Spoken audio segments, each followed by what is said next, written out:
Welcome to the Adventure Scroll, where we talk about some of the ideas and choices I made in the last L5R livestream, a link to which you can find in the description. I just want to remind everyone that our live streams are now on their own channel, The Dead Unicorn Live, which you should subscribe to right now. I could talk about how I introduced the Nezumi, these anthropomorphic samurai rats, to the group and their experiences with them during the last adventure, but we're not done talking about our combat experiences from the game on July 12th, in which there was a big combat and most everyone was wounded. And that's because they were using a katana with the razor edge quality. So, people were bleeding. The player of Akomakage, Tarek, took issue with my interpretation of the rules, and we had a pretty heated debate about it, so I thought I'd go through it and break down that discussion, talk about what each of our opinions are. So, without further ado, I'd like to throw it over to Tarek. We agree that on one thing about this whole situation, which is this book is poorly formatted, and this specific rule either seems to contradict the other rules in place, or is just so badly worded as to be nonsensical. So the best we can really do is come up with our own interpretations. Here's my interpretation. I've gone on the record myself stating that I hate the formatting of this book. It's the goddamn devil! Yeah! And here we have a perfect example.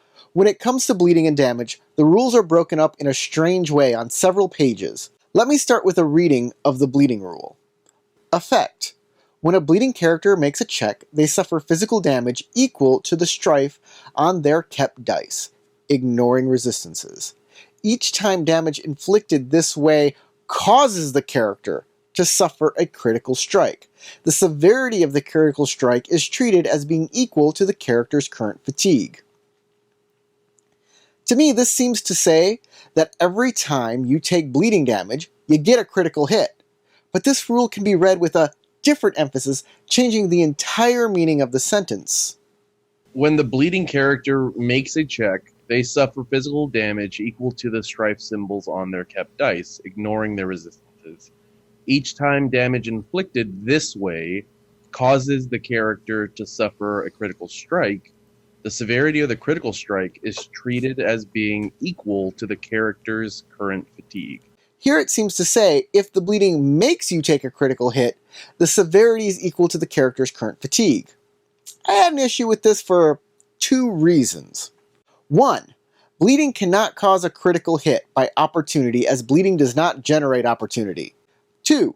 Bleeding cannot cause a critical hit by not defending due to incapacitation, since you cannot normally roll dice while incapacitated, and therefore cannot keep strife dice. This leads me to believe that every instance of bleeding damage would result in a critical hit. What do you think? Given the way that you're reading the rules, it makes sense that you'd come to that conclusion. I think it's a bit provocative to say that every time you take a bleed damage, like if I take an action on a turn, I'm going to constantly get increasingly more dangerous critical strikes until I stop that bleeding.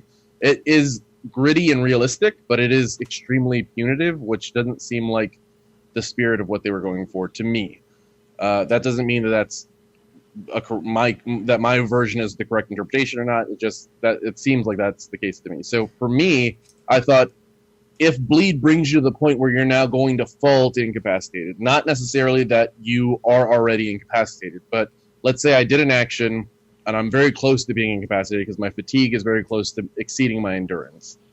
Then if I take an action and I take extra bleed damage, not only do I fall unconscious or incapacitated, but I would also suffer a critical strike at that moment because I've now been rendered to the point where I can no longer resist the bleeding in my abdomen or what have you. Yes. And the reason I came to that decision is because there is a section called dealing damage. There's a third bullet point, and it says, if the character does not reduce the damage to 0 or defend, they suffer a critical strike with severity equal to the damage source. Well, given that bleed is giving you a damage code for the severity of the damage, I was imagining if I was brought to incapacitated through bleeding, immediately at that point I would take a critical strike with a severity equal to the full amount of fatigue that I have up until that point.